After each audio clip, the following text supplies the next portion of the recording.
That's another thing. This would be good. This would be interesting what we get for the cold open. What we talk about. Oh, like what you pick? We're already recording, right? Yeah, Oh, we are are. Yeah, we're going. But I would just pick I whatever. wasn't even doing my whatever recording voice. So Jared. Okay, we are doing it. All right. So Josh, How did the Viking communicate across the sea? I don't know. What do you think, Drea? Any I takers? don't know. Norse code. Oh no. That's awful. That's yeah. Good dad joke. Yeah, that was an absolutely great dad joke. It's always what I go for. It's Yeah. the cheesiest one I can find. Yeah, that was up there I for like that sure. one. Yeah, I like that one. Yes, I guess I am We the can do first that. sibling, right? Yeah. I mean, That's we'll not obviously the two permanent siblings. and we've You're already just a talked about. temporary sibling. Yeah. No, temporary on the podcast. Y'all can't get rid of me. Y'all stuck with me.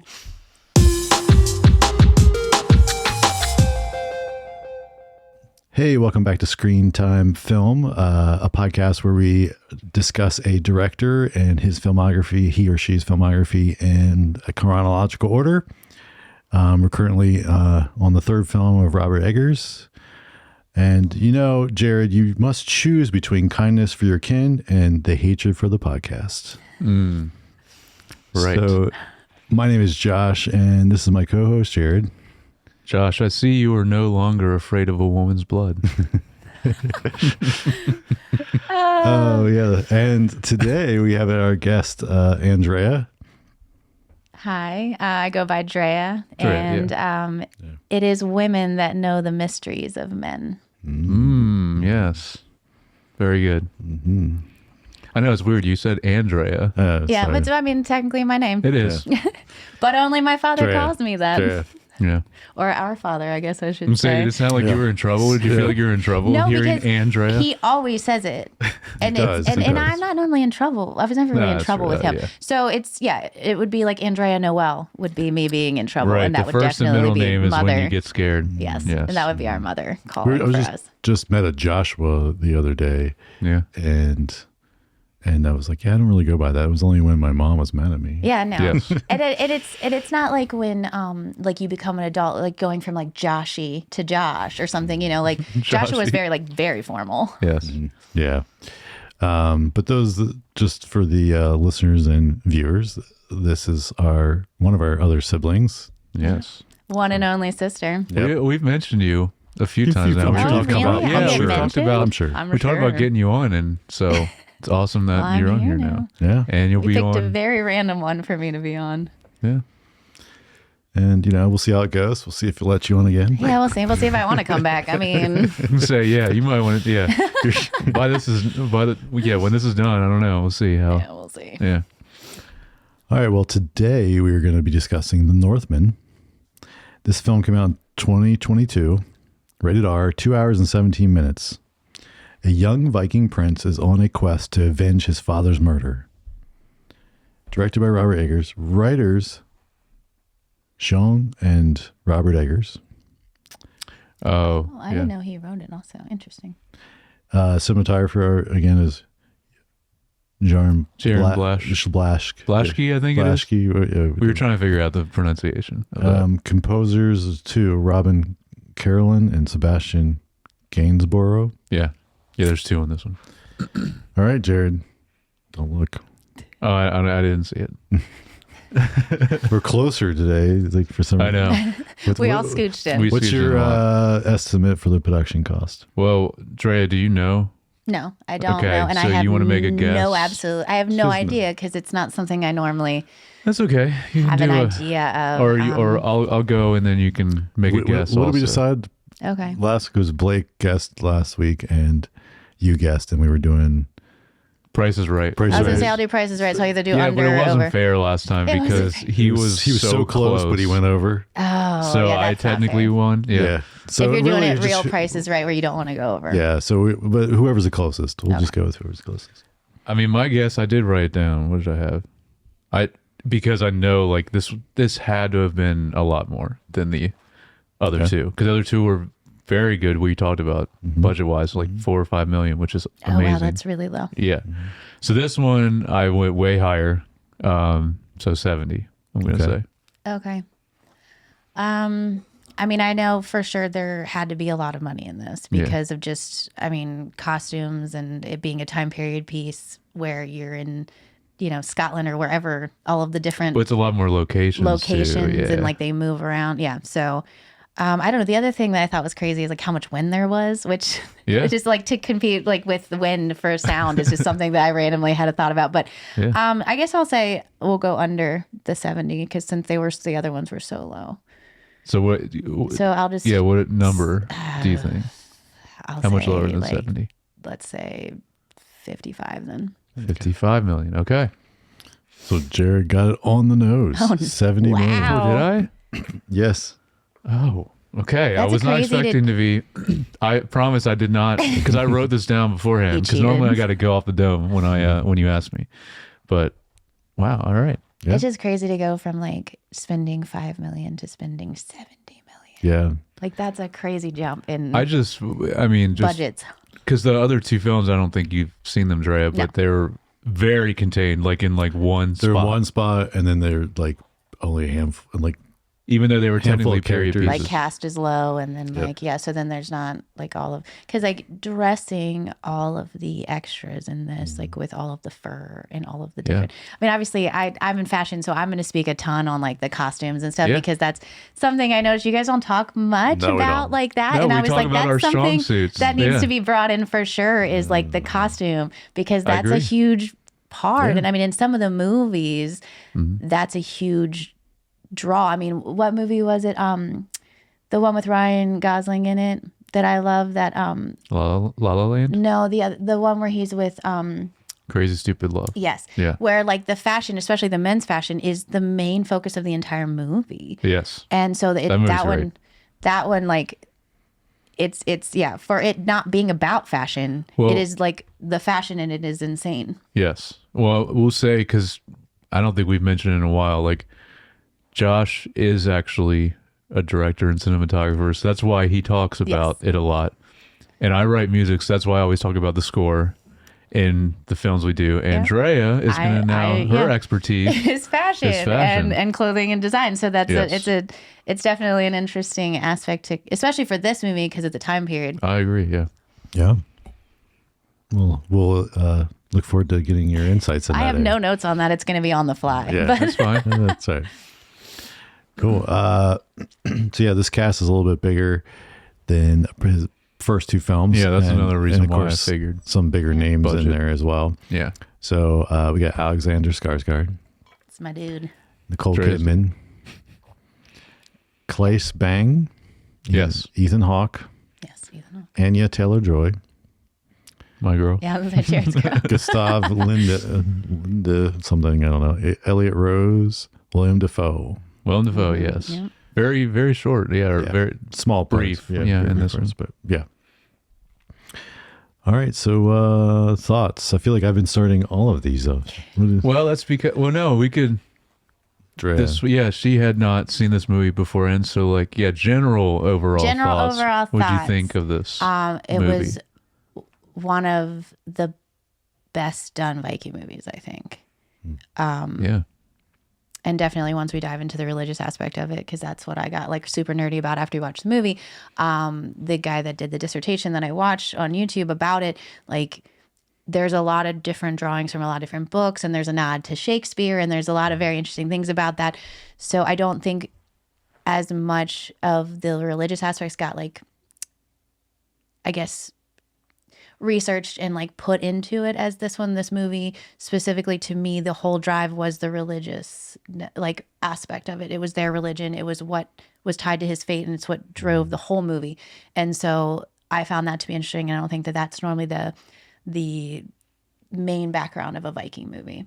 Like the Norse religion is in there, but this was like that's the whole thing that happened was because of that. He had no free will and everything was about fate. And so that was what made and set the tone and what caused everything to happen in the movie.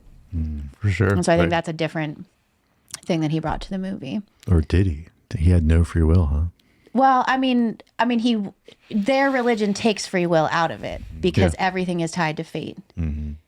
So, and I don't want to jump ahead to different we parts can of get it. into But it when we get there. Yeah. Yeah. Because that's a good question. Yeah. Well, yeah. What about you go next? Then. Goodness. 'Cause this is your first time seeing it. Yeah, this is Also, my I've first seen time it watching this. now twice. So I really like this film. I Good. think in general, fantastic. The only thing is like there definitely was parts where it felt a little slow. Like I feel like it was a little long. Like that the 2 hour and 17 runtime. Like I feel like you could have found to cut this down closer to 2 hours, which is what it probably should have been. See, that's interesting because I felt their relationship, like the love interest, I felt like there wasn't enough time in that.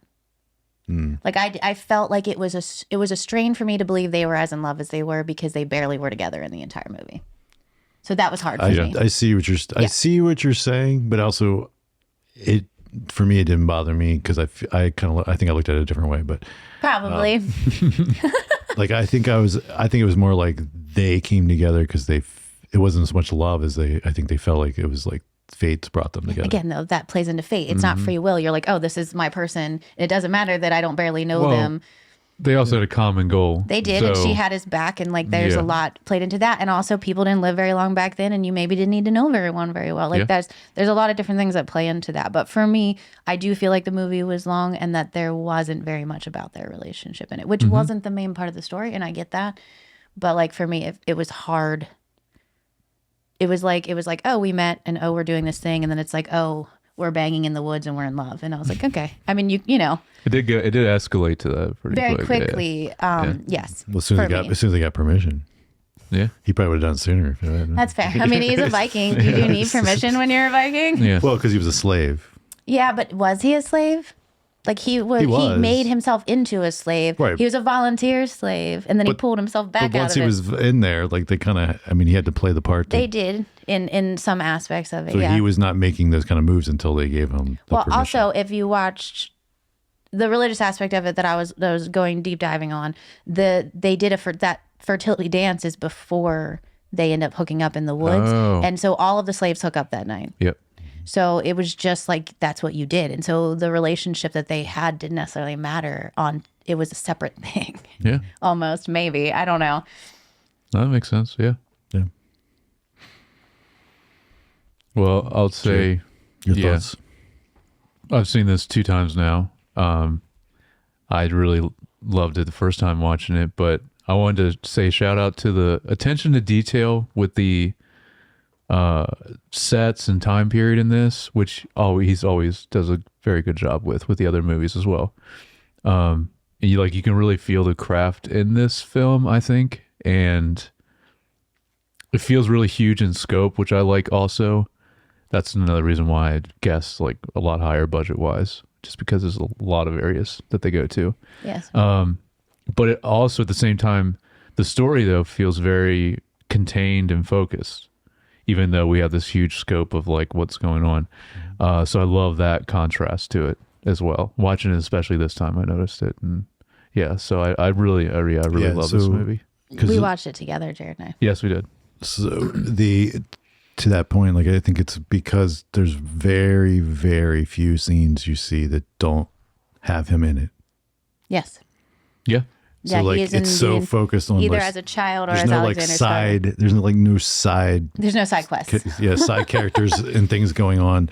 That's true. It's like it's just his story and just straight up. Yes, you're right.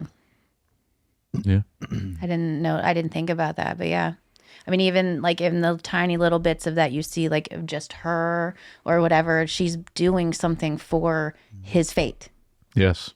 Because that's what drives the entire But I'm sure you will drag into this when you talk about all that. Like, I mean, that's such a through line in the movie that we'll probably also talk about in cinematography is the lineage that it keeps showing and like the family tree and all that. Like that's a huge tree deal. of kings. Tree of Kings. There it is. Yeah, that's awesome. Yeah. Right on.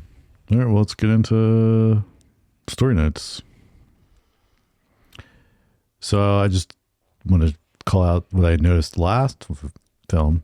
Once again, long black screen with music under it For the very at beginning. the very yeah. beginning. And so now it's like 3 for 3 Yes. his films. So I'm assuming the fourth will be the same. Yeah. Okay. 'Cause I this haven't is- seen any of the other ones. Yeah, so it's so- like it must be like a signature thing he likes to do, Gotcha. which is like a black screen with like Setting the tone, yeah, a sound, certain and way. it's like and it's only just long enough that it feels weird to our normal viewer, like as like a it's just Yeah. like a long. Just like that just black pregnant screen. pause after the pause. Yeah. That's that extra little bit. It's like not fading in. It's not doing anything. It's just a black screen, and then It's good With for the us music, as yeah. a society of like TikTok and like the constant hits of dopamine to sit for a second and be uncomfortable and be like, what is going on? Mm-hmm.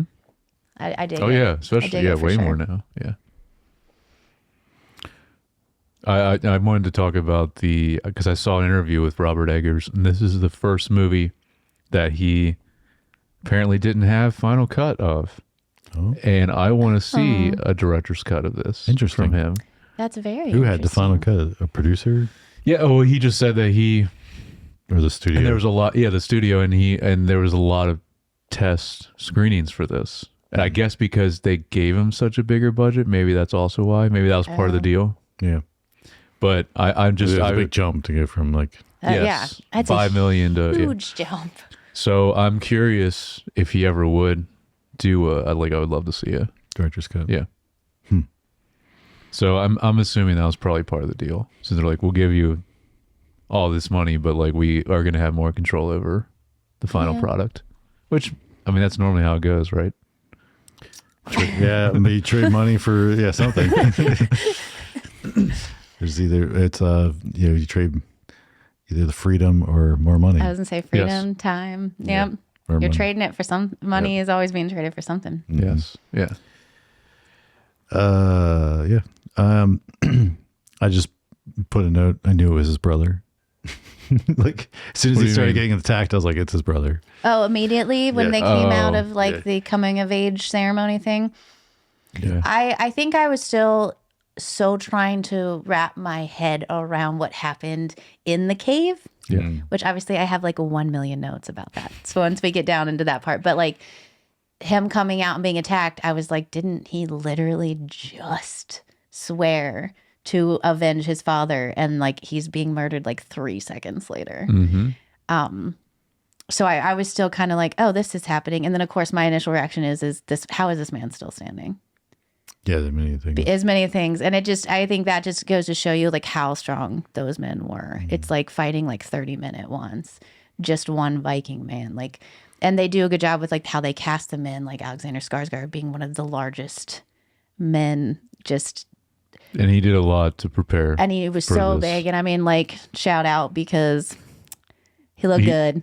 Yeah, But And I like mean- he was not as big as he's bigger in this than he was in like True Blood, like actual physically. but like in True Blood, like he was just a large man who like Yeah. was like lean muscle. This was like I lift things all. I mean, it Mm-hmm. was very like time period correct, and then he's just a large man. But like I have a weakness for tall, handsome blonde men anyway. So like the whole is right movie. up your alley, Yeah, yeah. I was just kind of like, come on now, guy. Yeah.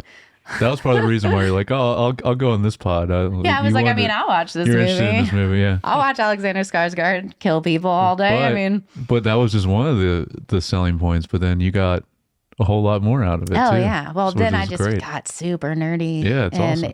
hyper focused with my ADHD on the religious aspect of Yes. it because that was what was so confusing about the movie is I was like, I don't know that much about the Norse religion, and the whole movie is driven Yeah. by the Norse religion, and like there's certain things we all kind of know, like we all know they believe in Valhalla, and like that's where they all want to go, and you want to die in battle, and they don't want to die as being old, and he even says the king says that in the movie to his queen, he's like, I'm not gonna die from some infection. Yes.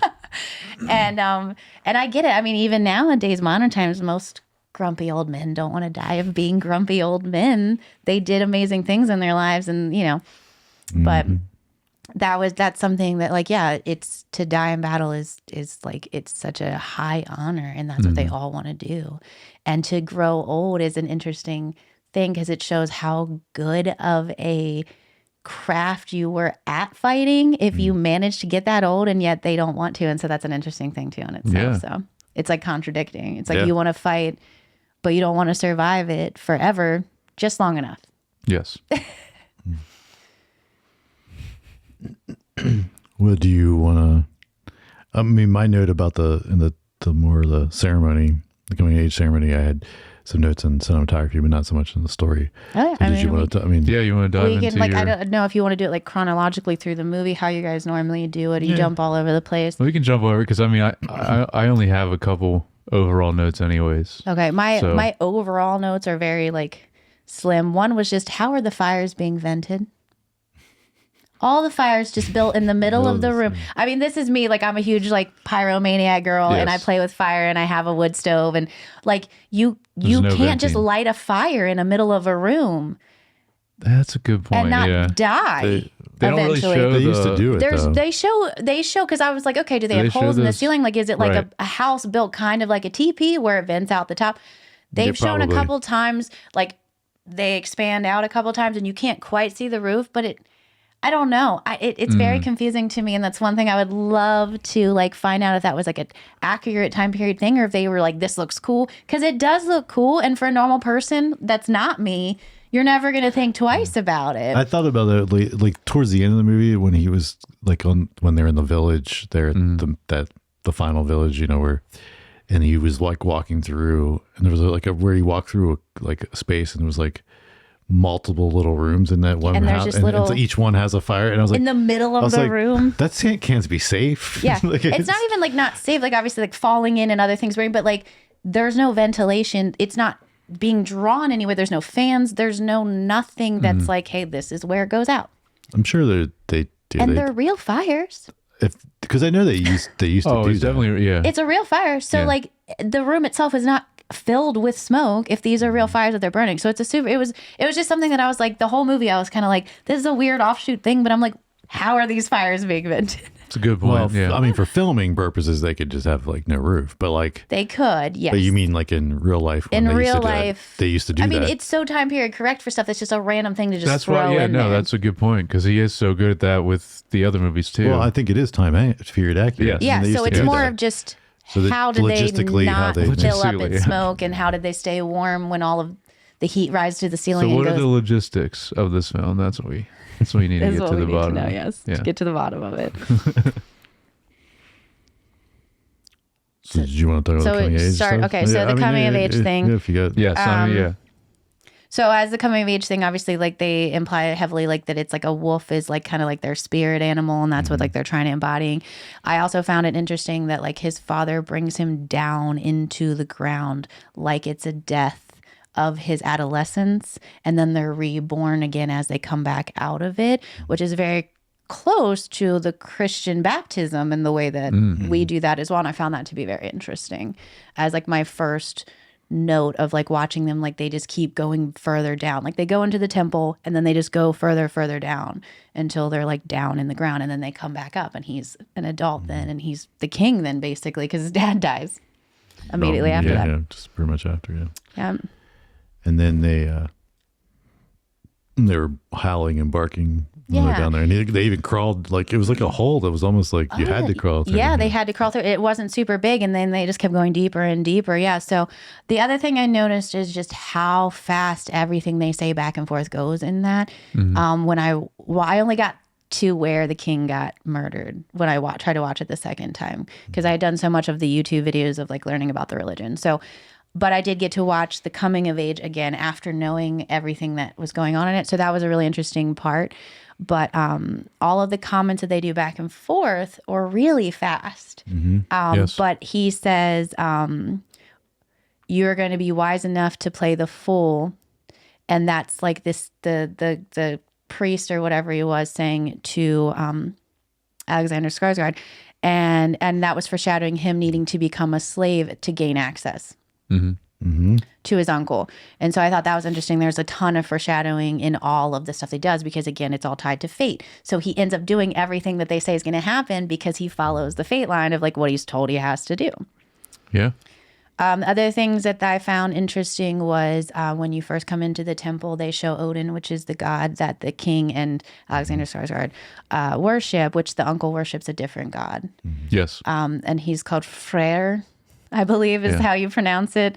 That sounds right. Yeah. But Odin has one eye missing, and it was said to be that he gave it to gain the secret magic of women. And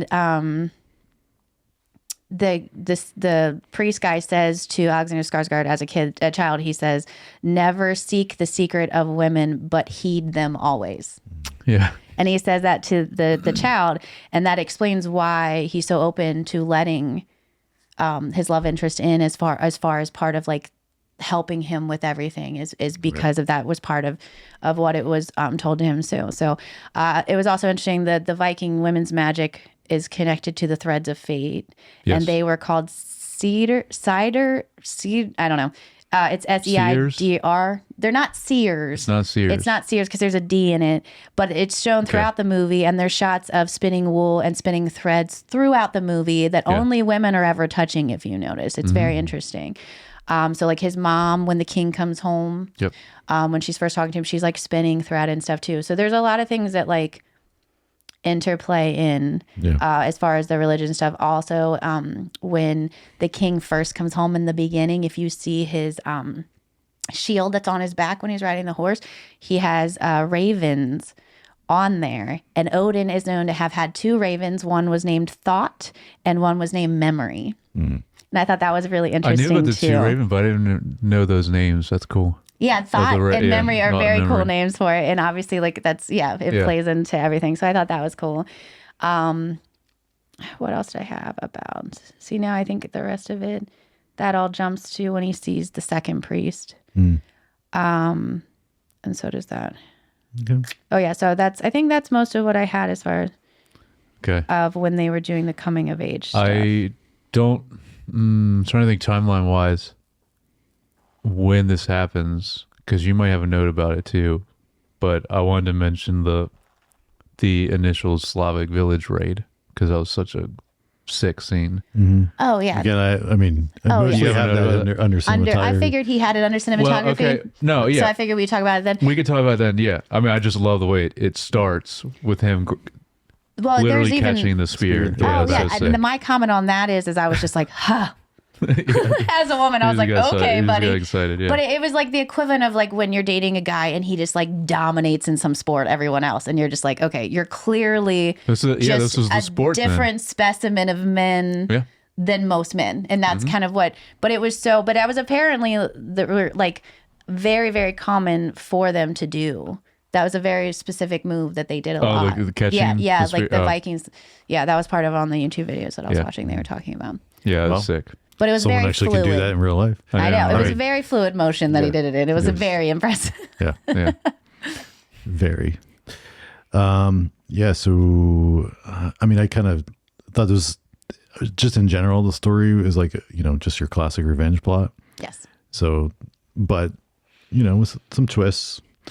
As you noted before, I have a note, like I liked how it was dealing with fate and free will and like kind of dancing to that, which like you said, it can also play into any spirituality. I mean, whether it's Christian or whatever, like, how much is it like, hey, this is, God's will for you, or is this, and that, do you have a choice in that? Or do you, I mean, and if you choose that or not. And so I like that aspect of it. And it definitely fed into the, spiritual stuff too of, their gods, but, Yes. So I thought that was really, really well done. And kind of, I think we talked about this a little bit in his other films, and I think this one, again, does it, toes that line closer than even the other two, with like introducing some mystical spiritual thing, but like, I feel like it is, I don't know how to say this, but like, I feel like it was a little bit, I don't say grounded, it's not the right word, but a little bit closer to reality, I think, because than some of the other ones. But it is. They do, they lean into that a little bit more in this one than the first two. Lean into it, but I mean, like more of the psychedelic type of like dream states and stuff you're talking about. There's more of it. There's more of it in general. Of course, this is a longer film than the other two, but in general, there's probably a little bit more of it, but also, it's basically he has the dream state stuff in the other one, because you're like, the guys are going crazy and you don't know really what's real or not. Oh, okay. But True. the stuff is like, I guess what I'm saying is that stuff is like way more weirder things, right? And this was kind of a little bit more like leaning more just only into. Okay, so you mean grounded in that way? Yeah, that's what I mean. Like Like it feels more a little real, bit more like like real life. possible is, because I think, most people think there's either some type of God or not, and there's some type of spiritualness into this world, whether it's what you believe in. And so, is there a higher power? And if there is, then it's possible to have like fate versus free will and all those things. And so I think all that kind of plays into That's true. that everyone can connect with more. I guess is like a broader appeal than like It's less like a mental health issue and more of just like, it's like a dream or like something that you can actually relate to more maybe. Yeah. So anyway, whereas the last film, it was more of a going crazy and seeing all these really weird stuff, and then of course the first film was more horror-ish kind of. But that one I haven't was seen those, like I said, so I don't. well, but that one was more spirituality also though. Which one? The Witch. Yeah, but more in the like In a different way though. like Yes. Well, and then as like we go further into the religious stuff, like there's a lot of religious stuff that backs up a lot of like the dream state things and such that happen that I can explain as we go on too, from what I understand, based off of the guy that I watched on YouTube who did a thesis on on like the Norse religion and stuff. So it was very interesting. Nice. and then also you touched on, the symbolism of the wolves and the ravens. It's really cool. I have a lot more of that too. Cool use in it a lot, and then of course even how they kind of help them, which kind of brings in like the fate stuff, like right, like it's like even this higher power, this God or whatever that's said his fate is helping guide things there. Yeah. So Odin, which is his god, controls ravens, but then also in the movie, his mother refers to, and I think I have a note about that.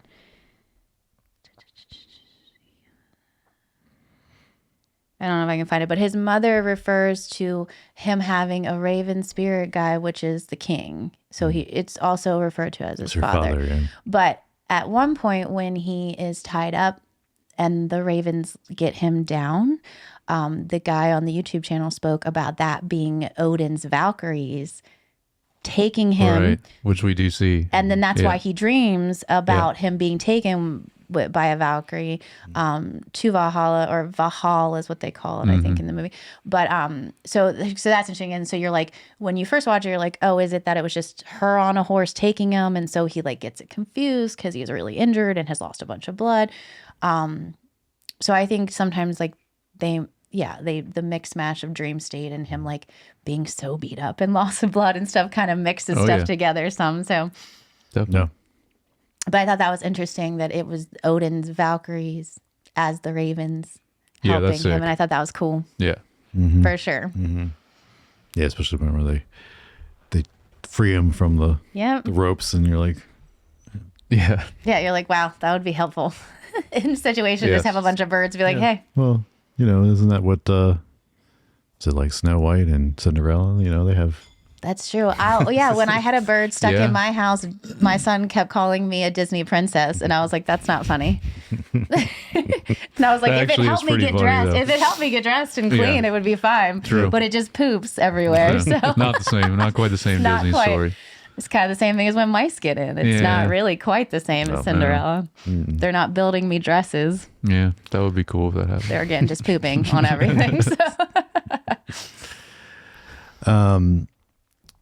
So maybe I have a note here about Olga. So Yeah. you kind of touched on it a little bit earlier, but I kind of also felt when he first meets her on the boat. Well, so I didn't go back and look at this, but like it looked like we get a quick glimpse of her when they're first raiding that village. We do. And Yes. she's like kind You of see off, her. and she's like trying to help, and like Yep, she's I know. I said Joel, Joel. I said, Jared, that's your girl, right? When she like goes to slash at the guy, because I was 'cause you like, see she's it too kinda- feisty to be a background character. Right. Yeah. And you see her kind of. Yeah. like she brings near out the like end of something, and then like And has then a knife she under. she brings out like a piece of bread or something. She's always carrying bread in the movie. I don't know if you noticed that she always has bread in this movie. And I'm like, same girl, except I'm eating it normally. Right. But and then she like, as soon as she like wasn't this like just let the guy killer kind of Yeah. female character, I was like, oh, that has to be the main character, because they never let multiple women be feisty in movies. It's only the main character. We can't have multiple feisty women. It's too much. Too much. It's too much. The world can't handle it. It's why there's only one female in our family of the girls. Yeah. The world couldn't handle two. Right. For sure. 2 Dreas would be, yeah. That's why I had a son, because the world wasn't ready. Yeah. Yeah. So, but I thought like when he first meets her, then and right there after that in the boat, when he like makes himself a slave and leaves with the boat, the, like, you know, that I think he acknowledged the, like the energy, the intelligence, like the you could see like he had that connection just because he was like, oh, you're different. And Oh, you're, yeah, she wasn't just a slave.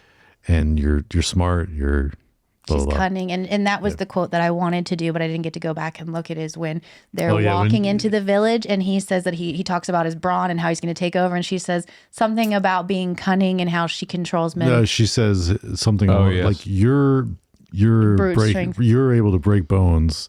I'm able to break men's break minds. men's or minds. something There like it that, is. yeah. Which I was very excited to watch her do that, and I feel like that was kind of a letdown of me for the movie. Is you never really got to saw her like cunning intelligence be part, like you watched her be like the magic that she had as a female helped him, but her actual cunningness, you never watched her break a man's spirit or like do anything with that. And I do think that was something that There had to have been something that's cut, because I feel like they would hopefully, have. because I really feel like Yeah, maybe it would filmed be in the that. director's Yeah, cut. I feel like they But would have that filmed was for me, it was a letdown that I was like, okay, we're setting up for her to Yep. just have a moment where she's not trying to slash somebody with her tiny knife, or she gets to use her mind to break somebody, and we unfortunately didn't, and I was very disappointed by that. Yeah, well, like we were talking about, or I mentioned earlier, and that might have been the stuff that's kind of cut. Like maybe they had a little bit more side scenes to like develop her character a little bit more and show those type of things, where she was manipulating, kind of twisting.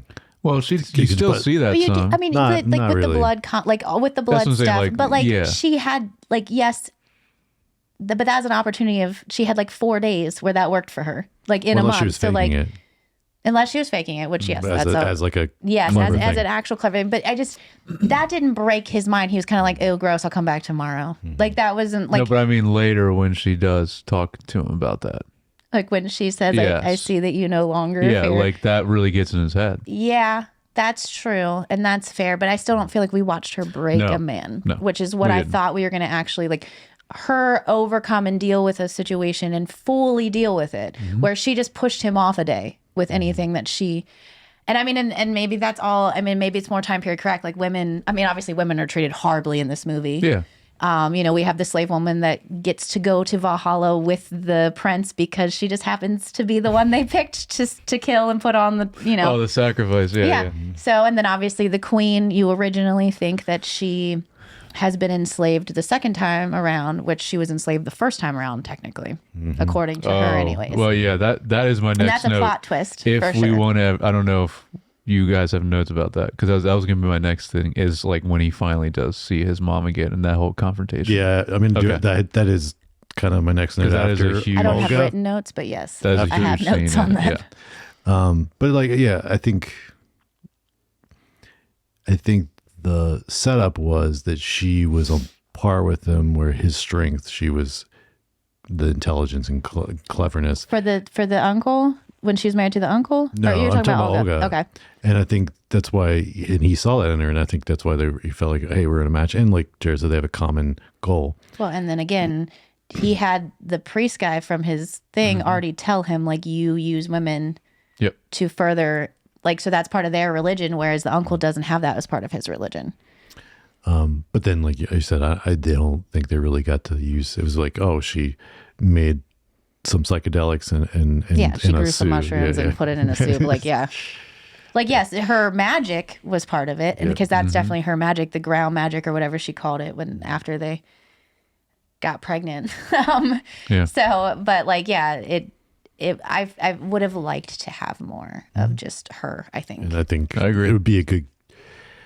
Be She was a surprised great- if be surprised if there was not more, like you said, and it just got cut. Yeah. Yeah, I would assume she was a great character, and yes, it would have been great. Well, to see especially more of her. because like I was mentioning, I think to you, Drea, that like Robert Eggers basically found this actor. Like, I think The Witch, we did in trivia, I think The Witch was her first film that she ever was in. Really? So Yep. he knows how to I mean, and she's obviously worked with him again a lot. Like, he knows how to utilize her. So there's no way he asked her to be in this movie and Worked not. with him again a lot. Huh? There was just that film and then this one. Okay, but if he's only done 4 movies. Yeah, so and she's in 2 of them. So that's fair. No, I mean, I'm half just of saying, his- like, this would be his second film time working with her. Yes, but I'm saying, yeah, utilizing her. But she had no previous experience when she was in The Witch. At least not in I a don't film. think so. I mean, she In probably was film. in. I mean, Maybe she was in. But that was her both. she was pretty young. She was like Her first- 19 or something. I was in gonna say that her film. first real role. Yes, I would assume. yeah. Okay. and As an that's adult. what made kind of. That was when she first became popular, and now she's like she's one of the huge. biggest actresses But now. Queen's Gambit is what made her really popular. That was the one that I was assume, the right? next level after that. Yeah. Yeah, for sure. Yeah, so let's talk about the twist. So Yeah. so he finally almost frees his mother. He confronts her, and she lets him know that she wasn't happy, and that she was just a slave turned wife, and she really doesn't want to leave the uncle. And Which, I mean, I did get to see that part again, the part where the king comes home originally with her. And I do remember thinking originally when she's like, "You've been gone a whole season, come to bed." And he's like, "Nah." And I was like, wow. Yeah. I remember originally being like, that's a little weird. And I know that they're Vikings and they pillage and plunder. So he's not gone abstinent this whole season. Yeah. But this is still your wife. This is still like you still were away from her for that whole time. And they're allowed to do those things. Like that's part of their culture. So this is like you come home to your wife still. So I found that to be interesting where I was kind of like, oh, okay. And obviously I had no idea what was going on at that point. Yep. So But like revisiting that scene, the second like time did watching it? Yeah. How did it reshape you? As Like, soon as he did it, I was like, yeah, that tracks as Yeah, far as okay. like what we know.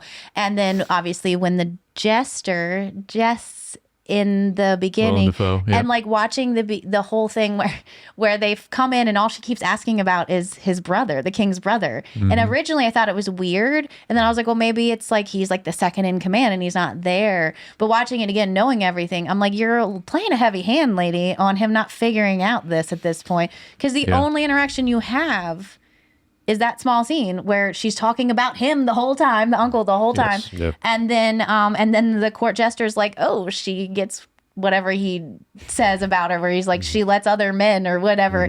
And then the uncle's the one that gets mad because I guess he genuinely does love her. And then Yes. you think the king doesn't get upset about it because he knows it's a joke.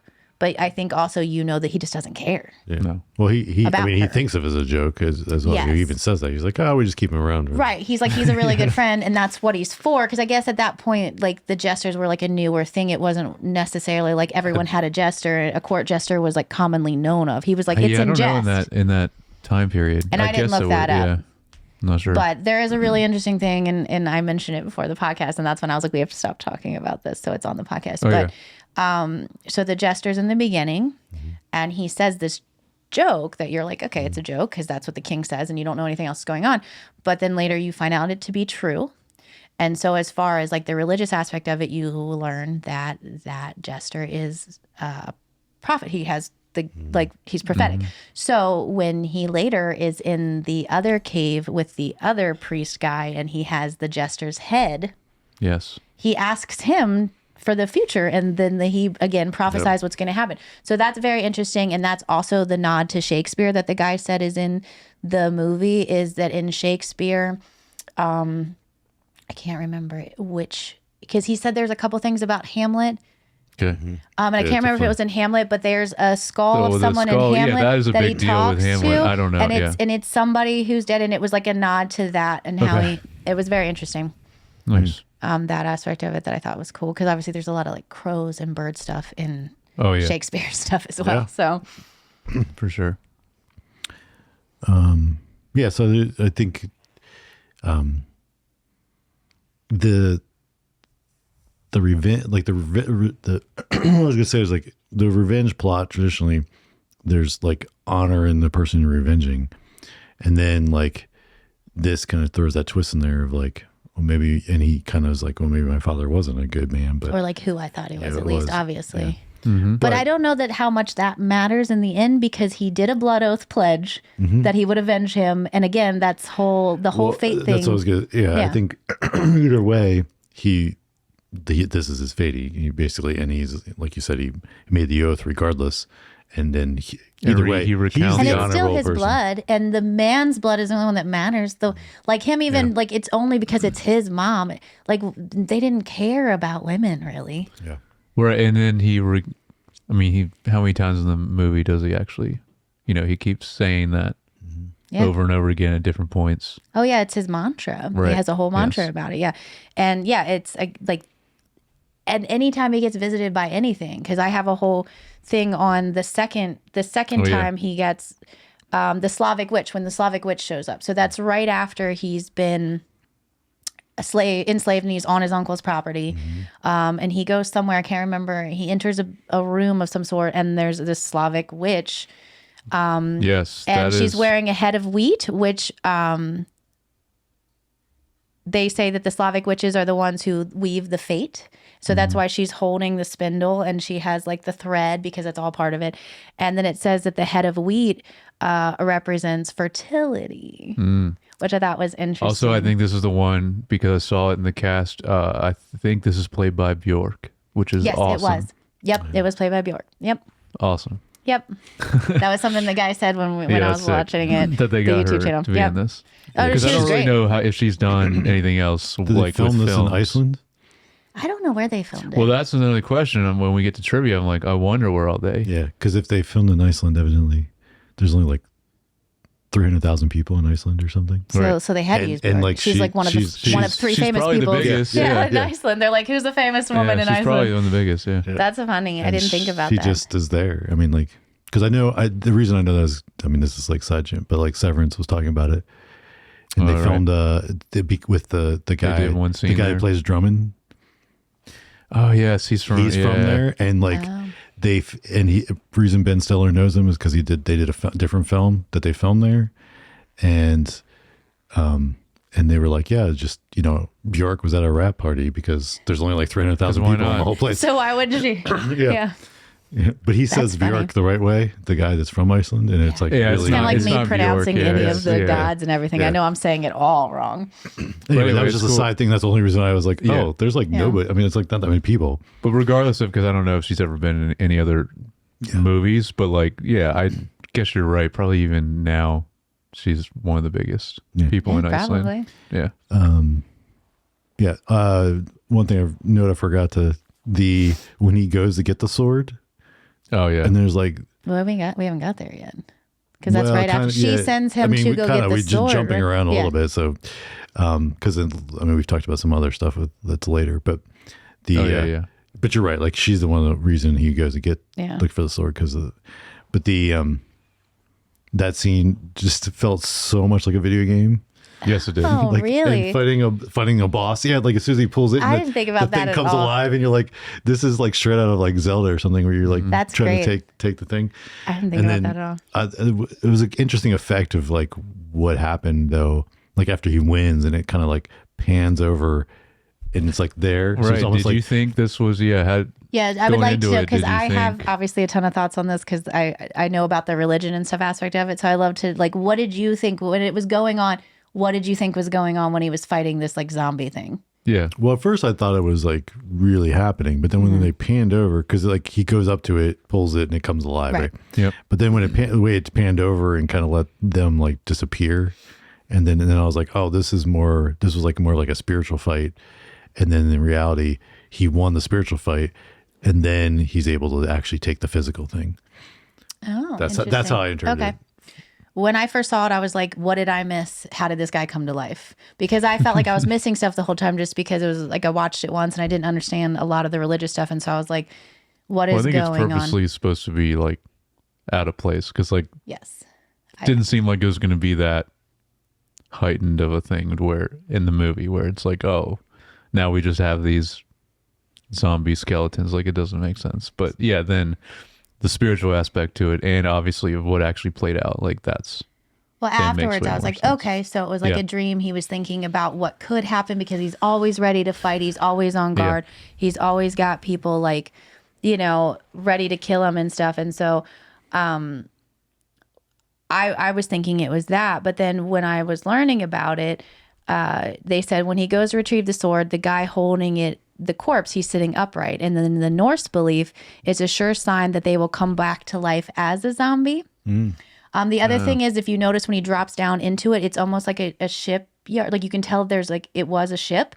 And you watch how they like send off the prince where they like set him on fire. And that's because they believe that the people you love the most, you don't bury in the ground, because then they slowly get to Valhalla as the worms eat them.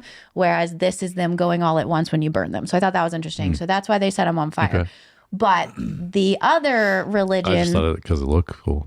Well, yes, Well, and that too. and it depends because there's shoot a fire arrow. there's the Odin religion, and then there's the Freyr religion. And so the uncle, his son, they did it the way Freyr people that worship him do it. So I guess the guy that got buried, maybe that was a more of an Odin thing, but they had that guy sitting upright in his ship, and then they buried the entire thing. And so that's where and why the sword was like that, because that was also a very common practice of how they got to Valhalla. But the other interesting thing about the zombie thing was I think it was him also fighting himself, because he himself is a zombie because everyone thinks he's dead. And he even says at one point he's going to haunt the village like a zombie. And so I think it was an internal struggle about free will and fate. Okay. So that was my take on it. That's interesting. I mean, that definitely makes sense for the scene. I thought so. Especially once I learned like the religious aspect of like why they had the guy sitting up, like he was already supposed to be a zombie. And so when he saw it, if that's your belief that these people are coming back as zombies, you watched him come back as a zombie because that's what you grew up believing. Yeah. Interesting. Yeah, but I thought that scene was cool. It was a very cool scene. Josh was like, yep, scene was cool. Yeah, it was cool. Well, no, I mean, I Yeah, it was. said my thoughts before Yes. you talked. Yeah. But it was It just is like, cool. also, I was like, this feels like a video game. Yes, But it I does. mean, It the does. fighting, all the fighting scenes are amazing in it. Yeah. Yes. So, Oh, yeah. and then again, he's a large man fighting an absolutely like just giant. So he just looks small in it too. And that was one of the things that I was like, this couldn't have been a real human. Like, who is twice as big as Alexander Skarsgård? Oh, yeah. So that was another thing where I was like, this is like him fighting himself. And obviously the other side has to be bigger. Yeah. I just have one final note, but it's about The 'cause end? the battle at the end. Yeah. So Yeah, you so can- I have two. Okay. I have the battle in, but right before that, I just the scene before that where he's with her, realizes that they're gonna have a kid. They're on that boat, and then Oh yes. and then he chooses, though he realizes, okay, as long as they know I'm alive, he's gonna hunt my family down. Decides to go back. So he's gotta go back. Swims the whole. Yeah. He just Just jumps gets out out of and the boat. Him swims. just jumping out and swimming. I'm like, that's insane. Yeah. Although it didn't get that So, but that- far. I mean, don't know how far They swimming, they haven't gone that far yet. swimming though back, Still that's still tough a either way. lot of work. Yes. But we saw him. He was doing it before. Oh, I mean, and obviously he's a very strong man. So and He can do it. Just part of their training. yeah, as and Vikings. culture, yeah. But yeah, so in that moment, like the free will versus fate, and it's almost like in the end, it's like I mean, I think they did it well, so that like just kind of leaves up to your own interpretation. But like, did he choose? Did he have the free will and then choose to still go back and deal with his uncle, or did he end up going back to the other uncle because that's his fate, and it didn't matter what he did, he was going to end up there, right? Right. It's like, but the way they did it, like in the interaction, you could kind of go either way, Yeah. and I just think that was well done, as far as like writing / directing, all those things that go into I it. agree. It was like nuanced to where it wasn't cut and dry where you're like, obviously it's because of this. I think for me, learning the religious aspect, a lot of it is called the cult of Odin. I don't think he had free will because people in cults don't. You grow up in a way, you're told this is your fate. When you're 12 or 13, however old he was, he did his blood oath on his dad's like arm thing that he would avenge him. I don't think he saw himself as having any other option. Yeah. Yeah, I don't think he saw it. So I don't think he had free will because he didn't see himself as having free will. He didn't see himself as having any other option. It's kind of like, being in the cult. You do what they tell you. You don't ever think about leaving because you can't imagine there is anything else. And so you're just there. And that's kind of what it is. Yeah. And you're alone. So that's the only thing he's had. It's like I said, he died that day when everyone thought he died. So he's just a zombie that's carrying out fate and that happened to get another woman pregnant to carry on the bloodline. But that's obviously a whole other thing that they show. Yeah, yeah. In the Tree of Kings. Tree of Kings. The Tree of Kings. All right, so final scene Okay. before we get into cinematography. Yeah. Yeah. So what do you have to say? Oh, I just really like how it's, well, they call it the gates of hell or whatever. But I mean, yeah, Appropriately named. Yes, it's just I love that it's where this like final confrontation happens. It just, which we can talk about in the cinematography, just visually how it is, but it's just a very awesome like climax scene for the movie. Yes. I think. It was a cool fight scene. Of course, And it's like they have to be naked while they're doing it. Well, I mean, if you're going to have It's beautiful hot. specimen of men and they worked on their bodies for how long to make this film, you got to show it at some point. Yeah, I mean, also, you're at a base of a volcano, Yes, so there's you fire. don't Like imagine really wanna, how hot it is. right. Like you get close to a fire and it like Yes. burns your skin. They're engulfed in that basically, and then they're fighting on top of it. Like that's wild. It would be hard to breathe in there. Oh yeah. yeah. So their oxygen I mean, level. technically, it wouldn't be physically possible to be there. Probably. Obviously. but if you're putting a almost human, because they're almost not human, like the Yes. level of just what they're able to obtain, they're almost like many gods at this point. So if you can put it, it's still like, it would be extremely hot and you would be hard to breathe. So if you were still semi-human, it would make it a lot more challenging. yeah. For sure. What I was going to say, well, just I think there was a very convincing, kind of both of them dying at the same time. Yeah. Like I think, I remember. feel like I've seen things.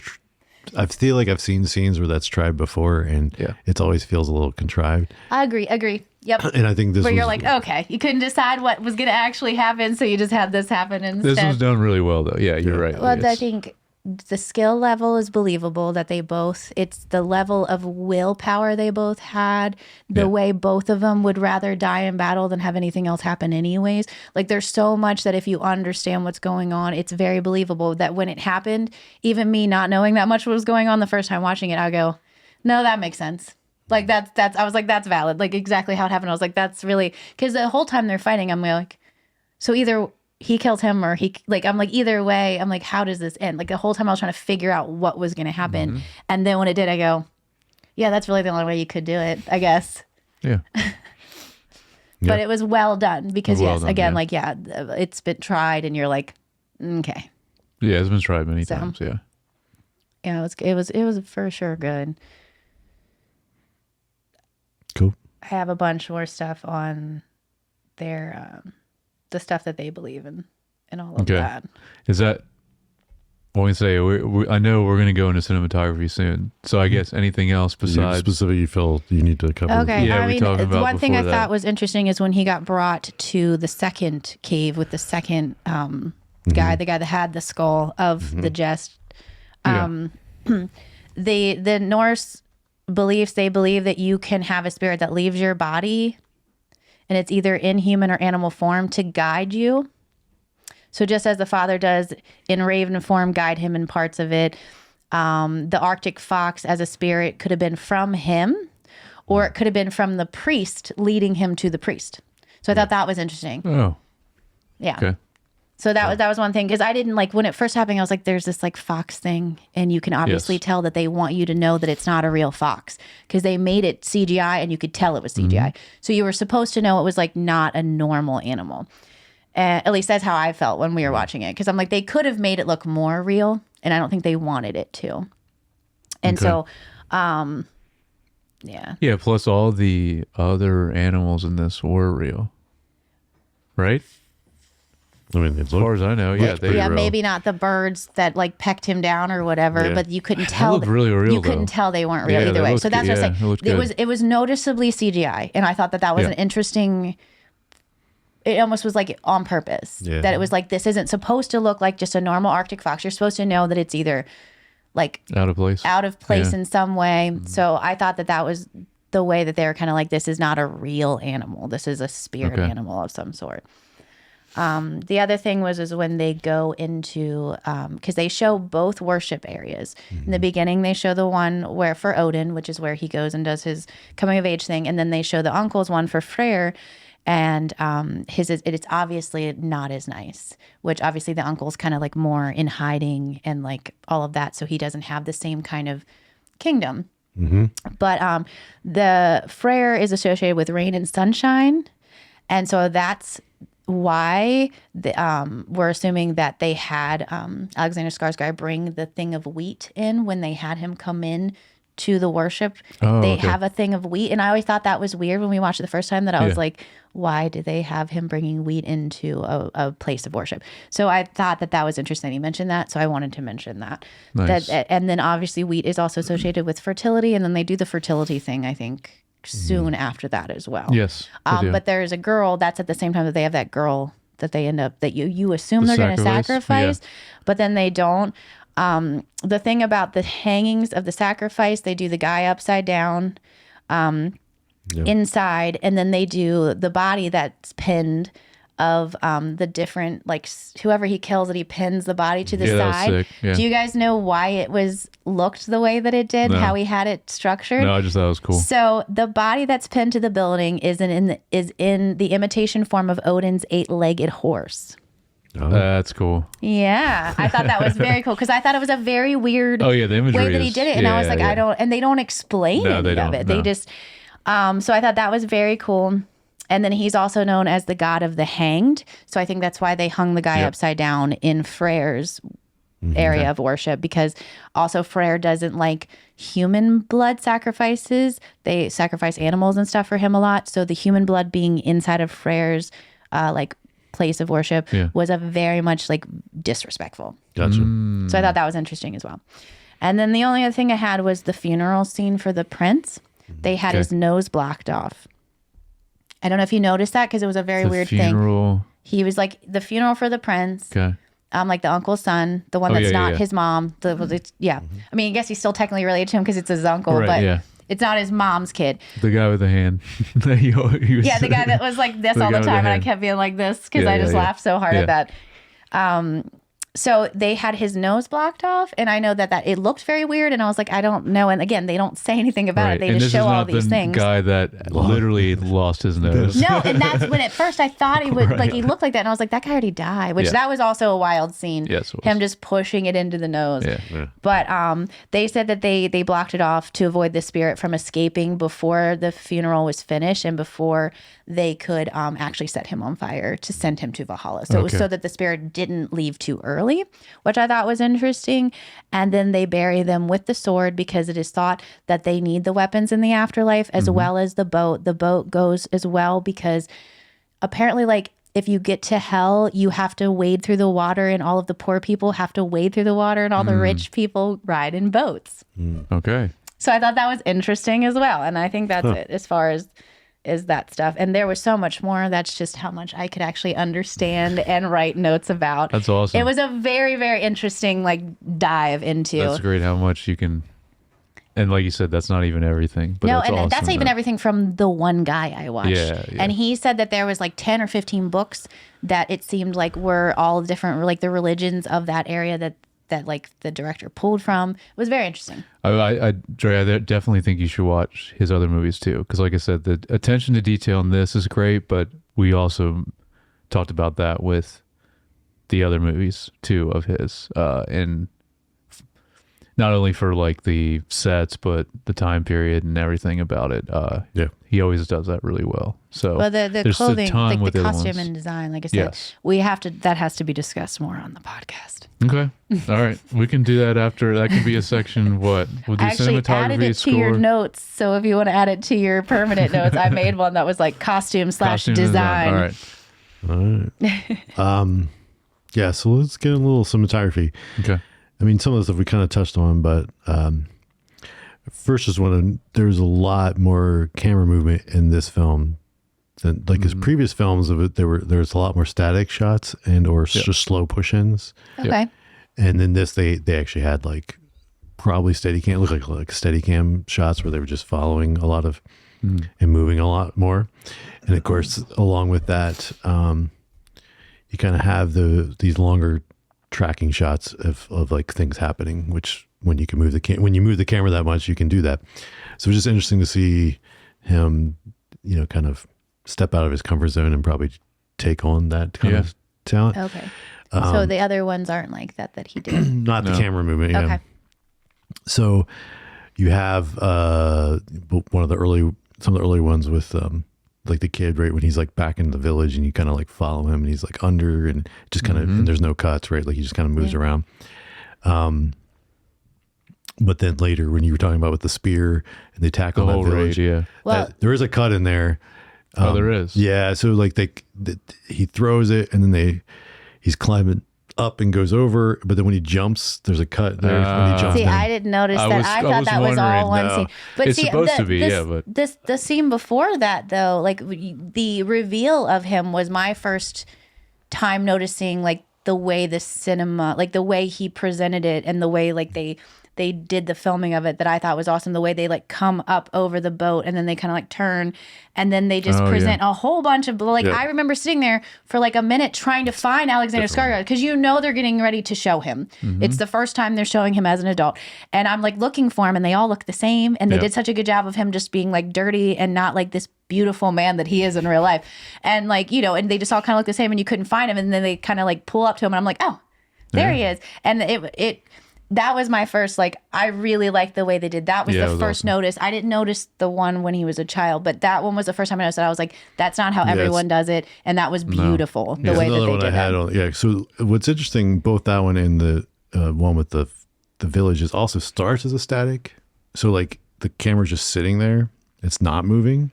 And then the people kind of come under for the attack on the village. Oh, yes. They kind of come over, and as they come through, then it starts to move with them. Okay. But it's like sits there, and the same with that boat. Like it sits there, and the boat kind of goes across, and after it passes, then it starts to go out and See, follow. I think I noticed it more with that because I could feel how we weren't moving, and then it was like it started to move with the boat, and it just felt like you were almost on a Disney ride where you were about to like. And I thought that was so with cool. That one, there's less motivation. So Yes. With the one with the kid and the one with the and a lot of the other ones, like the movement is motivated by a person, whereas that like the boat was kind of out of the shot already, and then you're moving, which makes it you very aware of the camera movement as a viewer. So that's why I noticed it more. That makes sense. And that goes into how much they want to do with certain shots with like actually cinematic storytelling, I'm assuming, with depending on the scene. Like how it makes you feel and such. Yeah, and like, and how much they want to do with like you felt like you were sitting on that boat walking down the aisle looking for him, the way that they filmed that. And I thought it was very cool. And then obviously the whole scene with just watching him like destroy everyone and all of that and all the things that happen in that. It's so beautifully shot. It is, and that's still impressive if you said there's only one cut. Yeah, you can really it might have and been- that's it might have earlier been on two. too. It It's a is, very 'cause long he's- scene. Right. Because they go like you said, the way the camera's going, it's going through basically the whole village as he goes and kills It everyone. follows him up, climbing up, but then he kind of gets to the other side and he jumps. There's like the cut And so before. that's when the cut is. And then after that is the girl. That's when the girl shows up at one point. But she's like, they have She's her at the far end of it, back and you can't really see her well. No. But the one thing that made me laugh about this is as I'm watching this, Oh, the cut and I after. knew you were going to laugh when I say this because it made me think of Pride and Prejudice. Because the beginning of Pride and Prejudice, the movie that they made in 2007, not like the A&E one, Yeah. but like the one that's like Knightley a one. normal time period Keira movie, Knightley, yeah. like, you know, it's 2 hours long because the A&E one's like 5 hours long and or it's something. the Mr. Darcy, the guy from Succession. Yeah, Yes. So in the beginning of it, they do an entire, and it's the first for me, it was the first movie I'd ever seen where they filmed something like that. But they watch the maid walk through the entire house, and you see everyone introduced as they're just living their life and doing their little girly things, and the maid's like humming, and they follow her through the whole house, and it's this beautiful scene. But it made me think of that because that's their regular life in Pride and Prejudice, and this is his regular life. That is his Oh, this leg. raid- yeah, this the is a raid is nothing. normal- That's his normal, like, This is just a Wednesday. and they're not It's even just a scared Wednesday. because they want to die that way. So Yeah. there's no even fear going into it. So I thought it was funny that, like, I That's was good. like, it's both their regular day in the scenes, which I found Yeah. to be interesting. And I knew you would laugh at that because obviously it's a wild comparison. Yes, it is. Well, but again, on that, you know, that camera is motivated by the movement of that person that you're following. Yes, you're following Right. the person the whole Which time. is like Sorry. normally It's how a fuzzy. you do, like why you it's like you don't want to just move the camera to move the camera.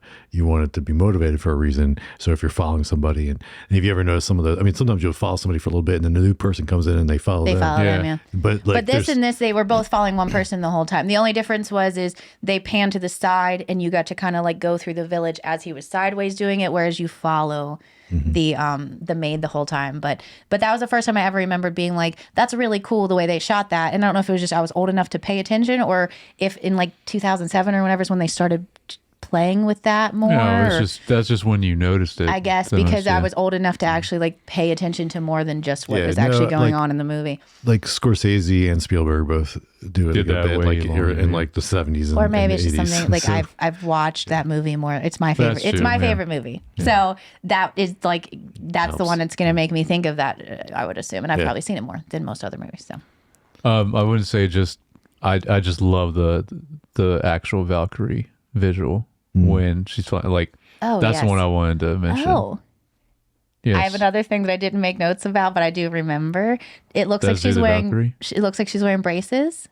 Yeah, I was wondering about that. Okay, so it's not that at all, obviously, because braces Right, weren't no, a thing. yeah, but it did look like it. It did, and that was my thought when I saw it. Is I was like, Yes. why does it look like she has braces? Braces aren't a thing, Right, because she does like the cry at the end. You see the And you close up see- of her. Yeah. So there's known, from that time period, there's known teeth that have been found, like in people's heads, skulls that have filings down on their teeth like that. They have no idea why they did that, but it is a Norse thing, Okay. like, and in their religion. So I don't know if it's something that's like with the really strong ones, or if something to do to women, or if it has to do with magic. But they filed their teeth down, so that's her having filed teeth down See? for So whatever that's reason. like that's a very small attention to detail. It was a thing. That's very like, small That's attention. great. But it was so noticeable, and it's not explained at all.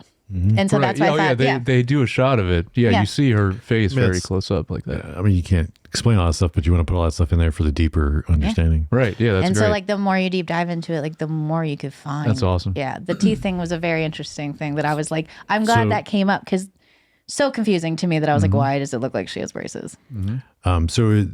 Just another note on to bring that. So a lot of those spiritual things, when he's right, like when he's in those like kind of spiritual moments, yeah. it kind of switches more to his POV instead of like you seeing him, so that it kind of feels like more like you're experiencing as he is experiencing it instead of, you know, does that make sense? But in the Valkyrie one, he's on the Yeah, so no, that's Not not that his. one. Yeah, but the other ones. other In ones, general- yes, I in agree. general, Yeah. Yeah, he's riding on cool. the horse. Yeah, and you see him riding on the horse, because I was like, he died. Like I was so confused during that, where I was like, he didn't die. She can't take him to Val. Like that's so yeah. But then it made sense, like any of the other ones, where you're like, oh, okay, and we're back. And just the other visual, which we already talked about, what was the word you use for like the visuals of the family tree? Oh, the Tree of Kings. Tree of Kings. There and we that's go. again, that's what the guy called it that I watched Okay, his I YouTube love video, which the- I loved that That's description a good name of it. for Yes. Because you see, because it comes back to that pretty much every like big pivotal moment in the film, you get a glimpse of that again, that visual. Mm-hmm. And then obviously at the end, I love the way they end it with that as well, because you get to see, The offspring. yes, Yeah, the the offspring. offspring, the twins. And that it shows you like her magic as well, that she Mm-hmm. already knew like what was going on.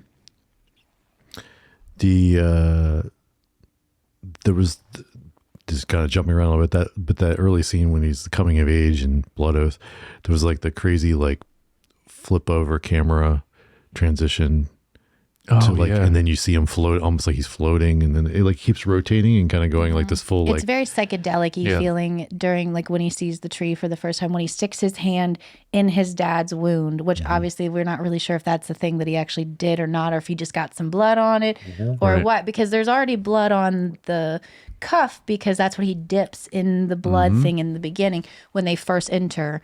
And that has to do with Odin being, you know, like they do human sacrifice and stuff. And then, it all goes into that. But yeah, it's hard to know in those moments, like what's real and what's not. Because also they drink water like dogs, and you don't know if that's spiked with some kind of hallucinogen. You know, it could be peyote or whatever else they had back then. So, so you don't know how much. And then the funny thing about that too is the burping and the farting part. Yeah. Apparently, that's part of like the Norsemen's like comedy. Okay. Like that's part of their just like their humor.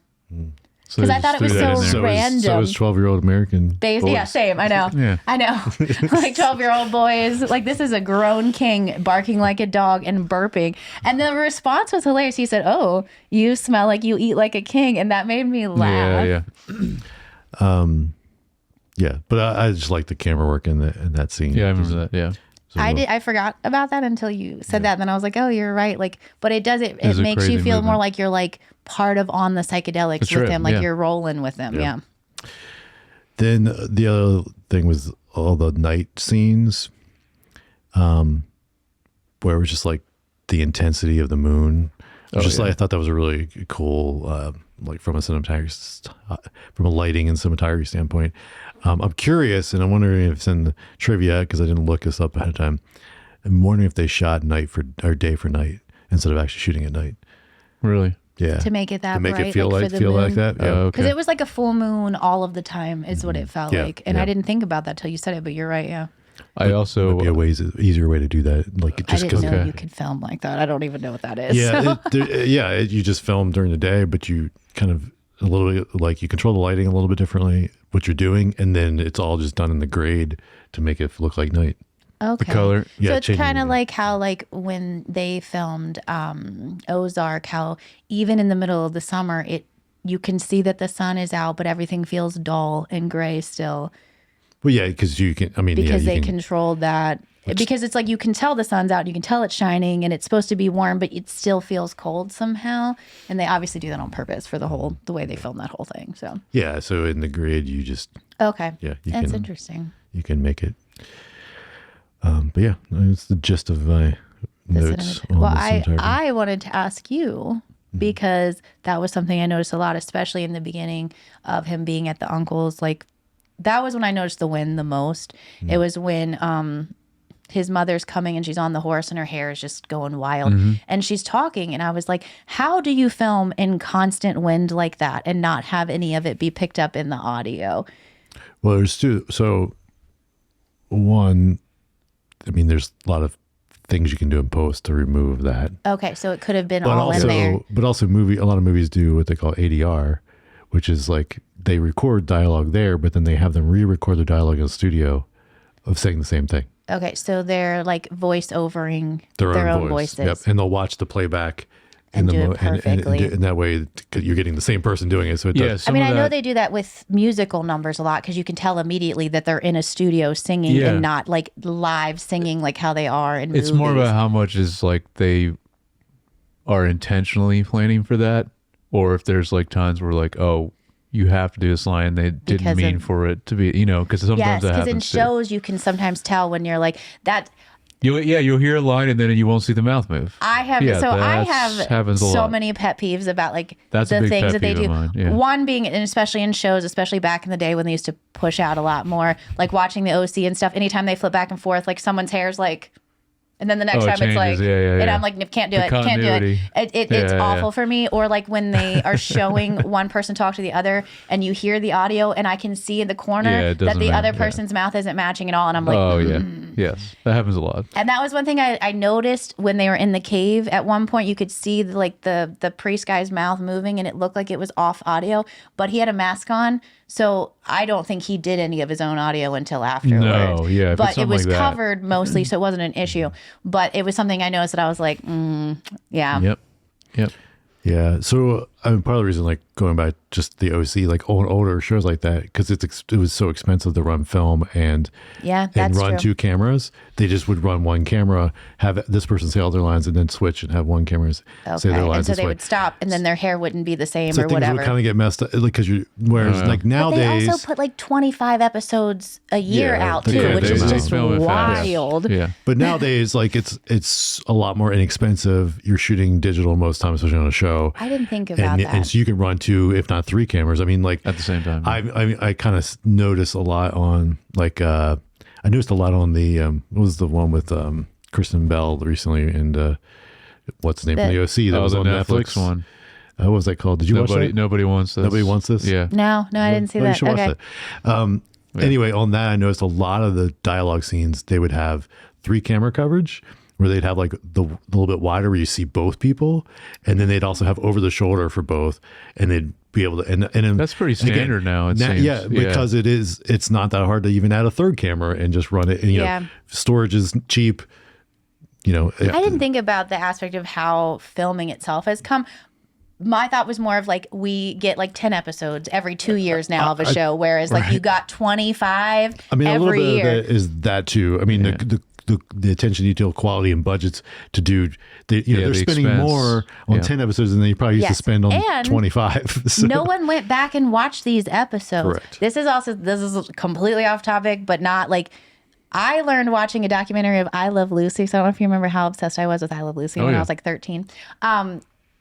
Desi Arnaz, her husband in real life, who was, who she's married to in the show, he is the one that originated reruns. She got pregnant with their child. They, at that point, were on their own radio. Like, they were on their own station. They had paid for everything themselves because they had been kicked off everything else. No one liked that they were like a multiracial family, like all the issues with, back then.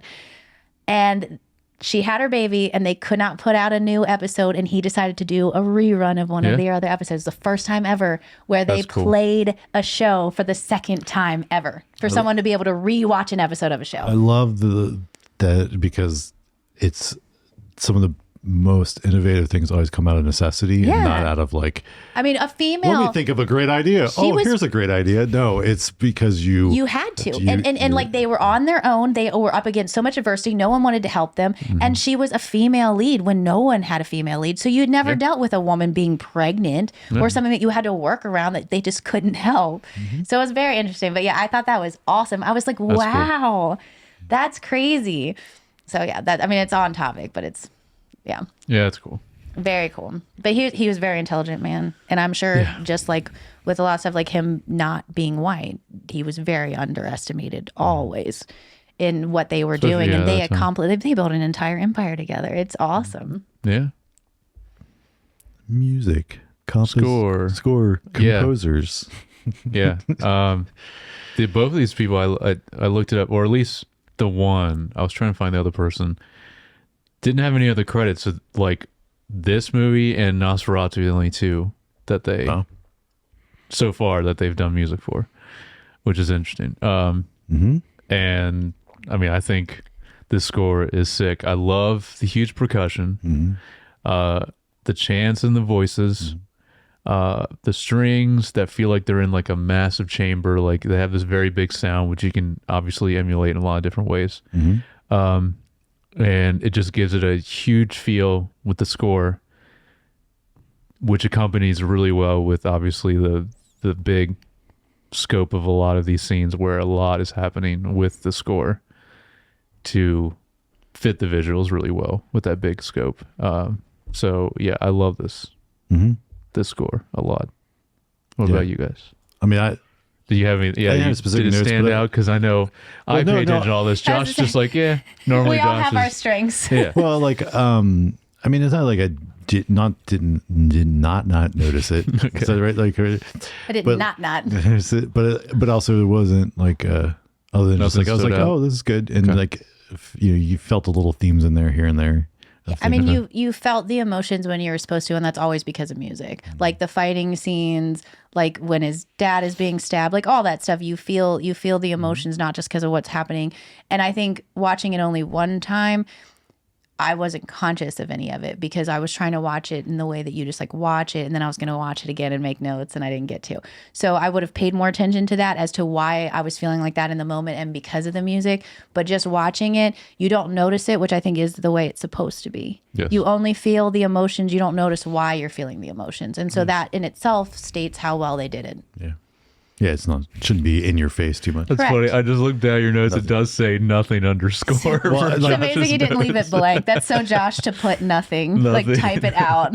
Well, it's probably left over from other okay. time. And so he didn't change it. I just deleted. Jared sent me his notes, and I just Oh, deleted it's just like all my of format. Yeah. Yeah, and of so how then I did it. deleted the stuff. So I'm going to talk about costumes briefly. Oh yeah, can. there you go. I mean, I'll let you talk. yeah. I mean, they did a great job as far as I could tell on like for a time period. Like the furs looked real. Like everything was really well done. They were dirty the whole time. Like, clothes were dirty. Stuff was ripped up. Even like, the richer people. The one thing I did notice that they made an important, like it seemed like he was trying to point it out without obviously explaining, is they show his mother multiple times dressing and undressing. When he first comes in as a child, she's like being dressed and you don't see anything, but he gets yelled at for like almost seeing her naked, and they're putting on her layers. But when he hides and sees her again, it's also when she's undressing. Yes. And the one thing I noticed that I didn't understand why at the time is she's like taking off these like round things that almost look like they're like she's wearing like bibs, like, overalls. And they're like the big hooks that hold her dress on or whatever. You only see females wearing them except for when he follows the Arctic fox to the cave and he's with like the seer or whatever. And he's wearing them. Okay. And it's 100% a woman's outfit. And the guy talks about it in the YouTube video that I watched about the religious aspect, that being called gay as a Viking back then would have been the worst absolute thing course. you could have been called, obviously. And no one would have cross-dressed. But this guy was cross-dressing. And the only thought that this guy could come up with as to why religious-wise is he was wearing female clothing to get the power of the female magic. Oh, that makes sense. Because no one would have on purpose cross-dressed back then. No, Like, they no. would kill you. Yeah. Okay. And so he was, obviously he's a very odd man. yeah, but that makes sense to channel a certain. But if you pay attention, Yes. if you watch it and he's got the circle things, Okay. like, but he's naked. So they're not Yeah, holding yeah. anything up. So he's got like metal or something that are attaching them. But Okay. yeah, he's wearing female clothing, and obviously, like no one in a Viking, Yeah, no yeah. one cross-dressed back then. Yeah. So it had to be for a specific person, and I would assume that the director chose that as a specific Oh, for thing. sure. Yeah. As far as like, there's multiple times where the women are the ones with all of the magic and the power, Yeah. and the things that the men are doing are a lot of times tapping into that, and they show that multiple times throughout the movie. So Yeah. So that was the specific costume thing. Is I thought it was interesting that his mom's undressing and dressing, but Yeah. it's one of the only times she would have been alone. Yes. So it makes sense that would be when he would be trying to talk to her. The other note I had on that's not anything to do with fashion is I did not like how little emotion she's able to show nowadays with how much work she's had done. That like when he was talking to her, Nicole Kidman specifically. Yeah. specifically her, yes. Thank you. I don't know why I was blanking on her name, but Yeah. I like, agree. Yeah. he's telling her this, and she's just standing there with almost this blank stare, but you can tell she's like trying to have emotions. And I was like, maybe less Botox would have helped with that, or I don't know. She's amazing in this scene, but you're right. But it's she's not because like of her face is not allowing her to give you enough emotion, Yeah. and it was a very visible to me immediately, and it was a little annoying because as a mother, Yeah. and my son's an adult now. Like, I watched him grow up. If I lost him at 12 and thought he was dead and he came back to me at 40 or whatever Right. he's supposed to be in this, like, that's not the amount of emotion I'm showing on my face. So I think that was what, to me, immediately I was like, okay, we should have. yeah. And obviously that has nothing to do with it. It's just specifically, I don't think she can. I mean, she's I don't know how old she is, and she's looked the same for like 30 years now. Yeah, she has. So you like can't complain about like the results as far as how good she looks. But if you're going to keep acting, to not be able to move your face has got to really be challenging. Yeah. So I would have liked to have more emotion. I don't think she could. Right. All right. So themes and What are we doing? messages. Oh, right, Before right, we right. get to trivia. Before we get to trivia. I think I Well, we kind of all We've touched on it a this, little bit, yeah. like the overall theme and for this film. I mean, which is funny because until like Dre was talking about all the Fate stuff, it's funny when I first watched this and wrote this down before I even heard you talk about this. My overall, like, what I think the theme of this movie is fate / destiny versus your heart, because there's times where he's thinking, like with Olga, and it's like, what choice will he make with that, or how much is actually controllable or not with that. Yeah, and I think for me, like, that's why I called it like fate versus free will, because Exactly. I don't think he felt like he had any free will. I don't think he felt like he had the choice to stay with her. He had already made the oath, and that's like the most important. And again, what's he going to do? Grow old with her and raise their children? They don't do stuff like that. He already made the kids. Like, the woman is in charge of raising them, and then they're adults, and they don't like helicopter parent like we do. Well, also, I mean, he would just be gone all the time. That's what. And he would die in battle. Yes. So why would he just go back and do what he was supposed to do? Yep. But once he died, at the same time as his uncle, like, I remember just thinking, like, yeah, and you could have just gone with her and had your kids. But again, they don't want to die and be like, they don't want to die of old age. No. So he would have been miserable, I think. And I just don't feel like. That's why I think it's such a great ending, because, like you said, them dying at the same time, but then you still get to see I keep blanking on it. The kings. What is it? The Tree of Kings. I know. I keep forgetting the name of it. You said it like a bunch of times. Yeah, Tree of Kings. Like, I love it. We still get to see that and what. Well, with his kids. It's the family tree of the kings. So that's why it's the Tree of Kings. Like, yeah, and that visual is amazing that they came up with that, and how they kept bringing it up, and like, again, like, and how how it changes. Yeah, and then how he put himself, like, he went into his dad in some way, shape, or form. That was awesome of the to see it the first time you get to see it. Yep. And then how they add to it and stuff. It also made me think of the Matrix a little bit. I don't know why. I guess like seeing the people in the pods and how they were connected. It, for whatever reason, made me think of that. Okay. Just like a bunch of I don't know, the visual itself, you don't see people hanging on your family trees normally. And they're kind of like hanging from the umbilical cords. Yes. And so I guess that's what, like, you don't normally see like adults attached to umbilical cords. That's the only time you do is in the Matrix. So that's probably why it like made me think visually of the same thing. Okay. Because they're adults being born. Yes. When they get pulled from the Matrix. So that's the only time you see adults connected to umbilical cords. Cool. So are you looking up? I was looking at the trivia. Yeah. This is the last thing we do before we. Yeah. But I'm curious if there's. Well, so a lot of the stuff we already covered, because some of the stuff that you had gotten from is just in there about some like of the religious stuff. Yeah.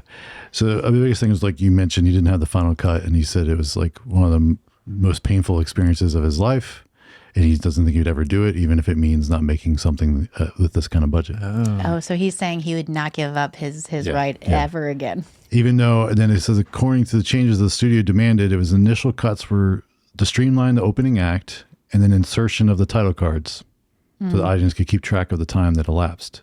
Okay. I actually like the title cards. Yeah, I like them too. Yeah, so I like that quote from the director. I think we've delivered the most entertaining version. The most entertaining version is not necessarily something I'm usually striving for. That is true. It was here, and it happened. But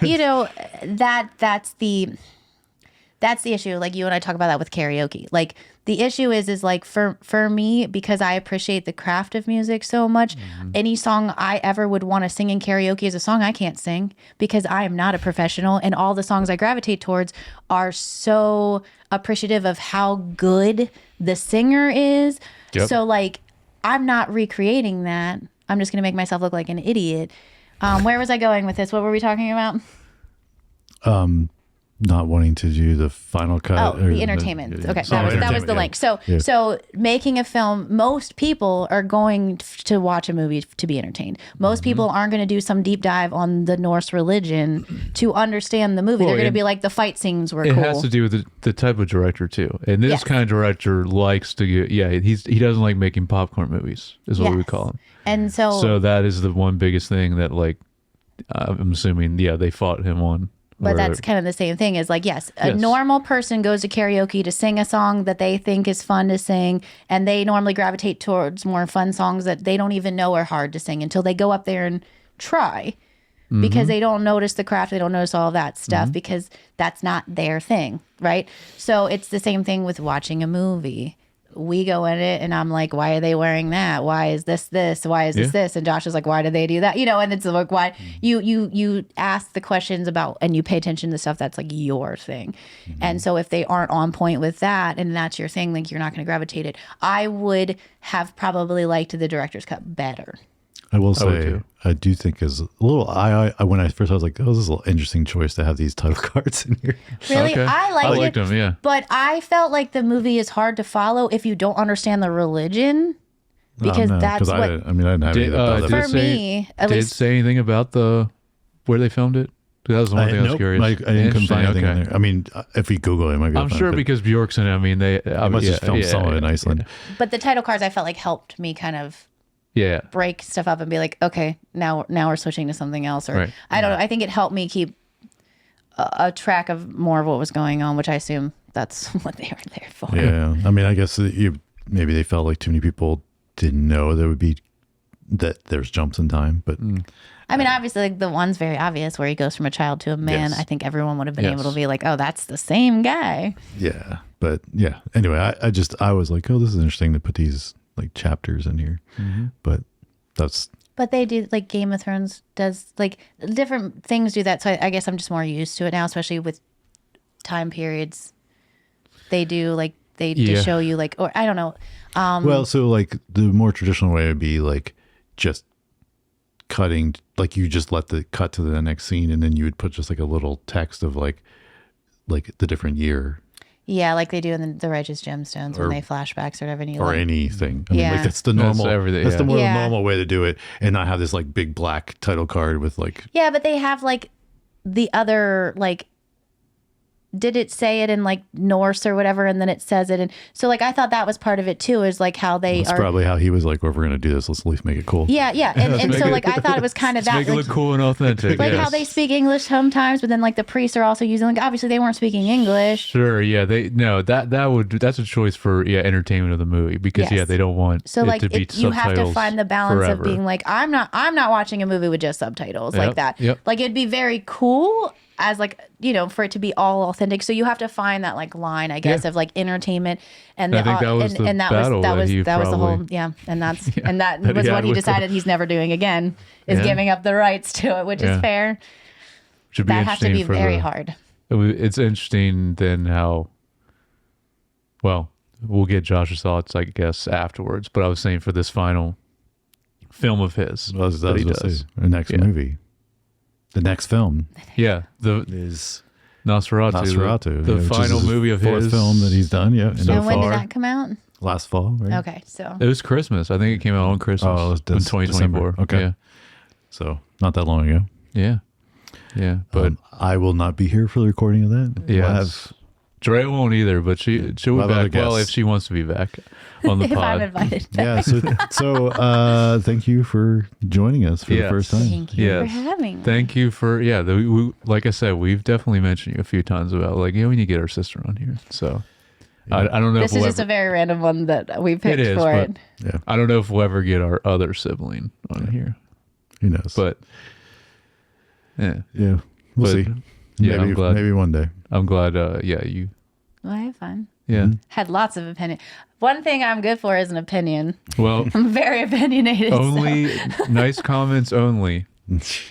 and say how much you like Drea being on the pod, and if yeah, she let me should know if be you want on. me back on, or if y'all were Yes. like, "Wow, she really overpowers and brings a completely different energy to the It group." was a lot of good points and a lot of in-depth stuff, though, which is Well, that was specific Great. to this movie because I got real nerdy about the religious stuff because it's very interesting, It is. and I knew almost nothing about But it. and it also so- depends on the movie because some movies don't go that deep with Right. it, and it is Well, more that's- like a popcorn movie, like we said, where it's just Yeah. like this is just entertaining. Yeah. Yeah, you and don't need that's to a- look closer into it. Yeah, That's what I said about like this was a very odd one to start on for me because I was like halfway through this movie I'm like I don't know that I really understand much of what's going on and so much of it even in what I watched wasn't explained of like like her throwing the blood of them cutting the horse head off and throwing the blood on the Oh, yeah. remaining father and the remaining son that were still alive. Like I still couldn't find any reason why they did that. I don't know either. Yeah. Well, But I would have liked to know why he made that choice and like what, Yeah. you know, because I'm sure he read something that this made director, him, yes. yeah, there's that no made way him he be did like, it. Yeah. If it was possibly somebody else, it might have just been like, oh, this is kind of weird and cool. right. Let's Well, do like I this. said, the guy that I listened to, he said it seemed like there's about like 15 different books, and then there was like Yeah, nods to Shakespeare and stuff, but like that, like basically he pulled from of the different things and different stuff tied to different ones and stuff. It was very interesting, and there was way too much for me to remember or speak intelligently on, but it was very cool, and you should definitely like look into it more. Right on. Deep dive into it. Yeah. Well, with that, let us know your thoughts on this film or thoughts on our thoughts. You can email any thoughts on to us at feedback@screentimepod.com, or you can leave a comment on Nice YouTube comment. or Nice comment. on any of the social platforms. You can follow us and like and subscribe on Apple Podcasts, Spotify, YouTube, Facebook, Instagram, TikTok, Yes. all the things. things. And if you'd like to, and all those were Screen Time Pod. And if you'd like to follow each one of us on Instagram, I'm at J Youngbar. I'm at Jared Youngbar. I'm at High Strung Hippie. All right, with that, we'll catch you guys next time.